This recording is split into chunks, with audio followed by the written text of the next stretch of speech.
హత్య రాజకీయాల గురించి జగన్ రెడ్డి మాట్లాడుతూ ఉంటే దెయ్యాలు వేదాలు వల్లించినట్లు ఉందని తెలుగుదేశం పార్టీ మాచర్ల పట్టణ అధ్యక్షులు కొమెర దుర్గారావు ఎద్దేవా చేశారు. పల్నాడు జిల్లా వినుకొండలో జరిగిన హత్య కేవలం వైసీపీ గ్రూప్ తగాదాలే కారణమని, దీనిపై శవరాజకీయాలు చేసేందుకు జగన్ రెడ్డి బెంగళూరు నుంచి ప్రత్యేక హెలికాప్టర్లో వినుకొండ వచ్చారని విమర్శించారు. చంద్రయ్య పీక కోసి అత్యంత కిరాతకంగా హతమార్చినప్పుడు, జల్లయ్యను పాపిరెడ్డిని కొట్టి చంపినప్పుడు ఇదే జగన్ రెడ్డి ఎందుకు స్పందించలేదని నిలదీశారు. ఇప్పటికైనా నీ రాక్షస రాజకీయాలను కట్టి పెట్టాలని హితవు పలికారు. అందరికీ నమస్కారం.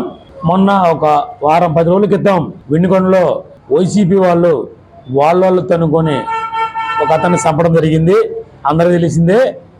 కానీ దాన్ని ఏదో రాజకీయం చేయాలని చెప్పేసి 25 లక్షలు పెట్టుకొని మన జగన్మోహన్ రెడ్డి గారు వినుకొండకు వచ్చి దాన్ని ఏదో హత్య రాజకీయం చేయటం. మరి ఇలాంటి చేసేటప్పుడు ఇవాళ మళ్ళీ ధర్నా, ఎక్కడ ఢిల్లీలో ధర్నా చేస్తున్నట్ట. ఓడేడుతున్నా జగన్మోహన్ రెడ్డి గారు అక్కడ రాకెందుకు, మా మాచర్ల నియోజకవర్గంలో కోడ చంద్రయ్యని గొంతుకొచ్చినప్పుడు నీకు వినిపడలేదా? అప్పుడు రావచ్చుగా ధర్నా చేయడానికి, అప్పుడు రావచ్చుగా మాచర్లకి. నిద్రపోయినావు అప్పుడు? అట్లనే జల్లయ్యని చంపిండు. ఆ రోజు ఏమైంది? నీ బుద్ధి ఏమైంది? అప్పుడు కనిపించలేదా?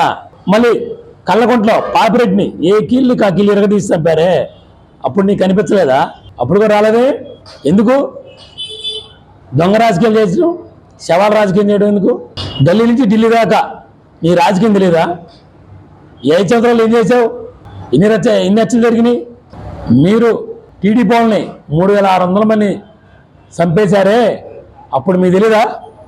కేసులు ఒక 5000 మందిని పైన కేసులు పెట్టారే టీడీపీ వాళ్ళ మీద, అప్పుడు తెలీదా మీకు? అంటే ఇప్పుడు గుర్తొచ్చిందా?